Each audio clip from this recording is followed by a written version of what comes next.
Hello पिलामाने आज मु एही वीडियो माध्यम रे आपण मानकु जणैबाकू आछि जो आपण को शॉर्ट्स वीडियो रे आपण को कहिथिली पठाणी सामंत मैथमेटिक्स एंट्रेंस एग्जाम टेस्ट रो एडमिट कार्ड टी जारी होई सरिछि तार फुल प्रोसेस एही वीडियो रे रहिछि। आपण माने एही वीडियो को स्किप न करी आरंभ रु शेष जाय देखंतु।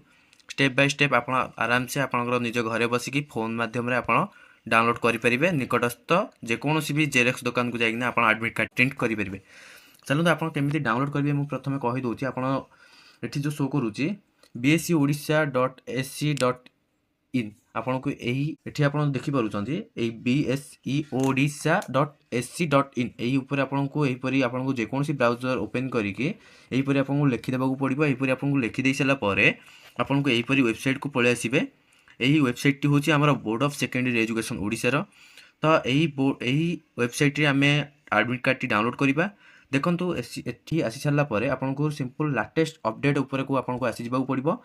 एठी आपन देखि परथबे लेटेस्ट अपडेट माने जे कोनसी ओडिसा गवर्नमेंट जहाँ भी आपन लेटेस्ट अपडेट आला आपन एठू डाउनलोड करि परिबे देखि परिबे। लिंक सब गुडा लिंक एठी प्रोवाइड रहिछि हमर ओडिसा गवर्नमेंट रो। आपन देखंतु लेटेस्ट अपडेट ऊपर को आसिला परे तापर सेकंड नोटिफिकेशन टी आपन देखि परथबे पीएमएसटी बा 21/1/2026 रे तारो स्टार्ट हलानी पठाणी सामंत मैथमेटिक्स टेस्ट रो एडमिट कार्ड टी डाउनलोड होई सरी 2025 रो।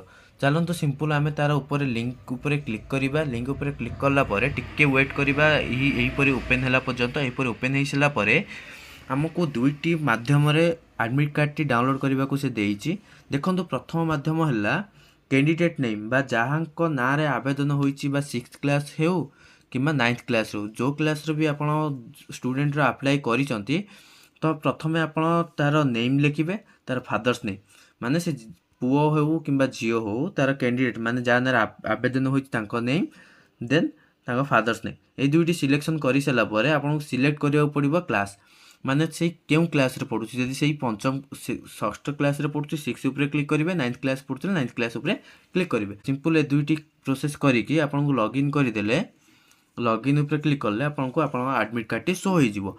चलन सेही परी नेक्स्ट ऑप्शन कोन रहिछि ना रजिस्ट्रेशन नंबर आपन देखि परतबे एठी रहिछि रजिस्ट्रेशन नंबर। आपन आवेदन समय रे जे रजिस्ट्रेशन नंबर टी पाइथिबे सेही रजिस्ट्रेशन नंबर टी एठी फिल अप करी कि लॉगिन ऊपर क्लिक कर देले आपन को एडमिट कार्ड टी शो होई जिवो। चलन तो मु आपन को करी कि देखौछि जनकर एही परी आपन ठीक से फिल अप करि सला परे नेम एवं फादर्स नेम एवं क्लास एंटर करि सला परे आपन को सिंपल लॉगिन ऊपर क्लिक कर देबे। लॉगिन ऊपर क्लिक करला परे आपन को आपन डैशबोर्ड टी शो होई जिवो।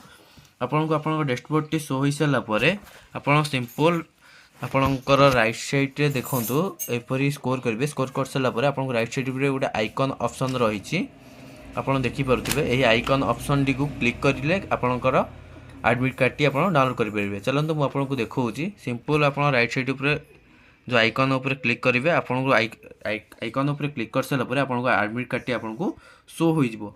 देखंतु यार एथिरे संपूर्ण उपाय रहिछि किंतु जदि आपण जानि पारु नांती किछि भी आपनकर असुविधा रहउछि तो आपनकर रजिस्ट्रेशन नंबर देकी मध्य डाउनलोड करि परिबे।